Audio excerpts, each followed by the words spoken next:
स्वागत है आप सभी का एजुकेशन ऑफ आयुर्वेद में।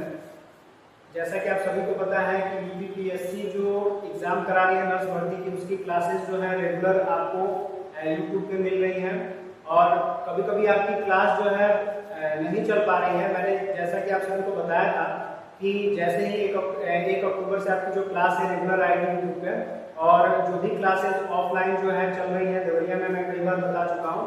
और ऐसे स्टूडेंट जो आ सकते हैं देवरिया क्लास करने के लिए, वो आप रेगुलर क्लास करने के लिए 1 तारीख से आप आ सकते हो।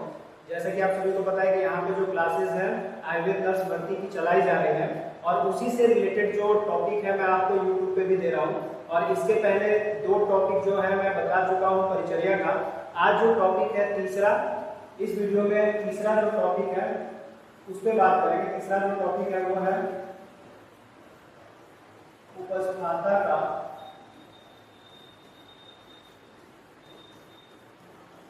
रोगी के प्रति व्यवहार। रोगी के प्रति व्यवहार। तो उपस्थाता, जैसा कि मैंने पिछले वीडियो में आपको बताया था कि जो 16 कलाएं हैं या जो चिकित्सा के चतुष्पाद हैं, तो चिकित्सा के चतुष्पाद में जो 4 अंग हैं, जिसमें मैंने बताया था वैद्य, परिचारक, औषध और रोगी, तो 4 जो अंग बताए थे उसी में जो परिचारक है उसको उपस्थाता कहा जाता है। पिछली वीडियो में आपको बताया गया था कि वैद्य को भी उपस्थाता कह सकते हैं, लेकिन चरक और सुश्रुत ने जो है परिचारक को उपस्थाता कहा है। तो उपस्थाता के अगर रोगी के प्रति व्यवहार बोलेंगे तो यहाँ पे डायरेक्टली जो है परिचारक के व्यवहार के बारे में पूछ रहा है। परिचारक का व्यवहार रोगी के प्रति क्या होगा, उस पे इस पॉइंट पे आज बात करेंगे और समझेंगे कि जो उपस्थाता है वो रोगी के प्रति कैसा व्यवहार करेगा ताकि रोगी की परिचर्या सही तरीके से हो सके। तो आप अगर उपस्थाता का व्यवहार देखेंगे तो आप डायरेक्टली बता सकते हैं कि उपस्थाता जो है रोगी के साथ मित्रवत व्यवहार करे, मित्रवत व्यवहार, ताकि रोगी उससे अपने रोगों को सही प्रकार से बता सके और सारी चीजें अच्छे से अगर क्लियर हो जाती हैं तो उपस्थाता उस तरह की औषध व्यवस्था उसके लिए कर दे ताकि उसकी जो परिचर्या है सही तरीके से हो जाए। दूसरी चीज मैंने पीछे भी बताया था, फिर बता रहा हूं कि जो उपस्थाता है वो मृदुभाषी होना चाहिए, मृदुभाषी। और जब मृदुभाषी होगा तो वो रोगी से सही भाषा या सही तरीके से बात करेगा। मतलब कि जो रोगी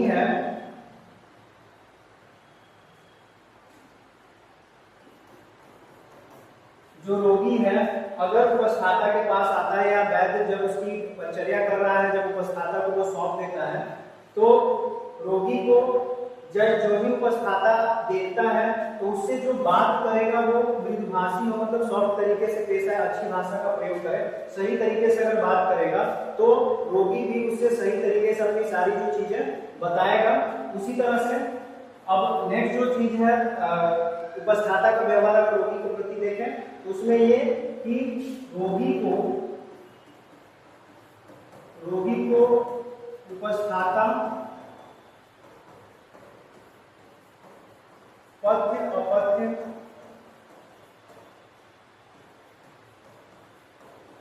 आहार की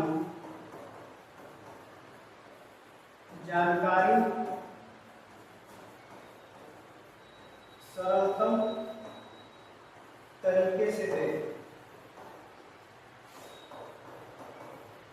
मतलब ये कि जैसा कि बताया कि मित्रवत हो व्यवहार उसका, मृदुभाषी हो, और जो भी वो आहार व्यवस्था बता रहा है रोगी को कि आपको इस तरह से आहार लेना, परहेज इस तरह से लेना है, तो जो भी तरीका उसका हो वो अति सरलतम होना चाहिए ताकि उसको अच्छी तरीके से वो चीजें समझ में आ जाए।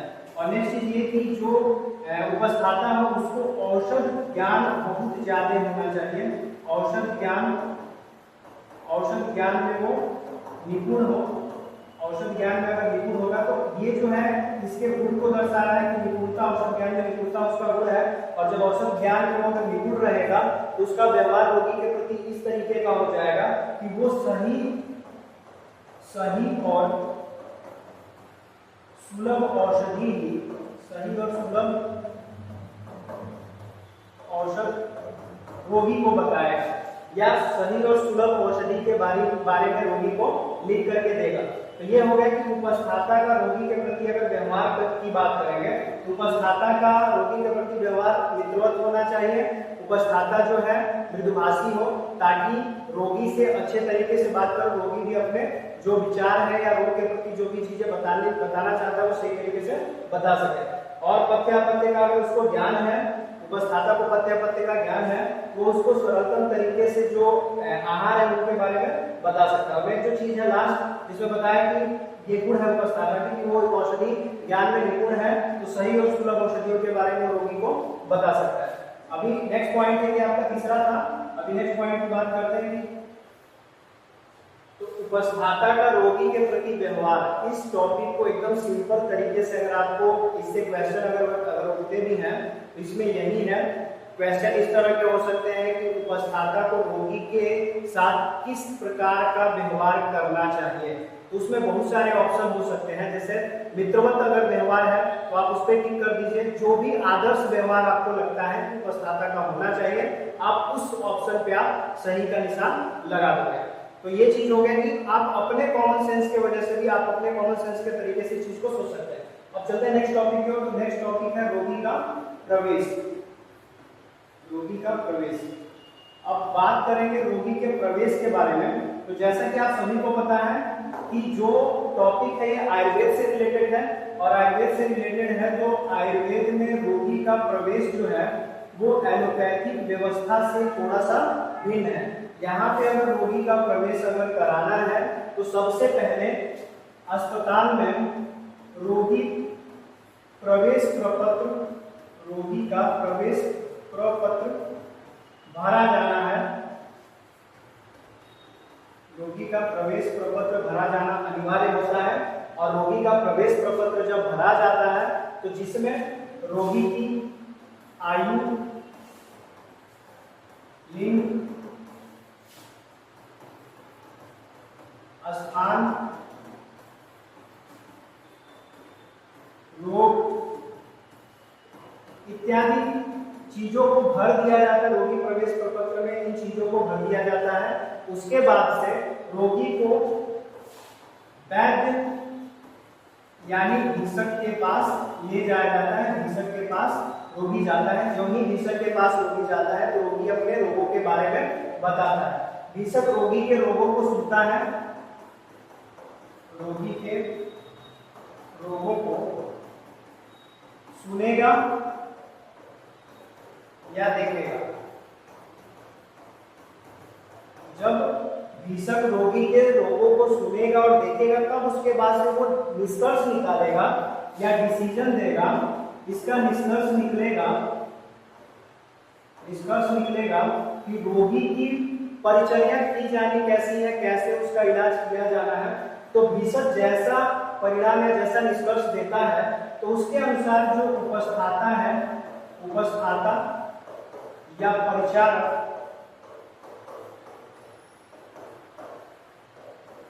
उस रोगी की परिचर्या में प्रयोग में ली जाने वाली औषधियां, आहार और उसकी परिचर्या से रिलेटेड कार्यभार को संभालेगा और तब जाकर उसकी परिचर्या करेगा। तो अगर रोगी प्रवेश देखें तो सबसे पहला चीज ये है कि रोगी का प्रवेश अगर अस्पताल में कराना है तो सबसे पहले रोगी प्रवेश प्रपत्र भरा जाना है। उसके बाद से वैद्य को रोगी मिलेगा और रोगी की बातें जो है भीषक सुनेगा। उसके बाद से औषधि सुझाव करेगा, जो कि पूरा कार्य जो है उपस्थाता के द्वारा किया जाएगा।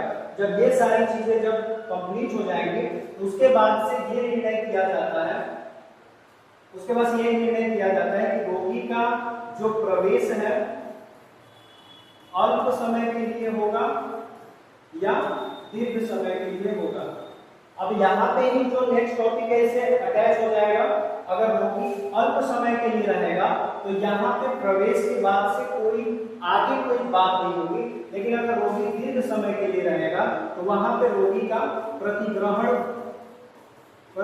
शब्द आ जाएगा। मतलब कि रोगी को अब वार्ड में या अस्पताल कक्ष में एक दीर्घ समय के लिए औषध व्यवस्था पर रखना होगा, औषध व्यवस्था पर रोगी को रखना होगा। तो जैसा कि मैंने बताया कि उपस्थाता का रोगी के प्रति व्यवहार आपने जैसे समझा, उसी तरह से रोगी प्रवेश अगर देखेंगे तो रोगी का प्रवेश अस्पताल में अगर कराना है तो सबसे पहले रोगी का प्रवेश पत्र जो प्रपत्र है उसको भरा जाना है, जिसमें ये डिटेल भरा जाना है। उसके बाद से रोगी को वैद्य से मिलना है, फिर जो वैद्य निष्कर्ष निकालेगा उपस्थाता को रोगी को सौंपेगा, रोगी की परिचर्या उपस्थाता द्वारा की जाएगी। और जब ये डिसीजन दोनों लोग मिलकर के ये देखते हैं कि रोगी की परिचर्या जो है अल्प है या दीर्घ है, उसके बाद से रोगी का प्रतिग्रहण किया जाता है। तो अगला जो टॉपिक है वो रोगी के प्रतिग्रहण से रिलेटेड है कि रोगी का प्रतिग्रहण किस तरह से किया जाना है। तो रोगी के प्रतिग्रहण की भी बात कर लेते हैं कि रोगी का प्रतिग्रहण कैसे होगा।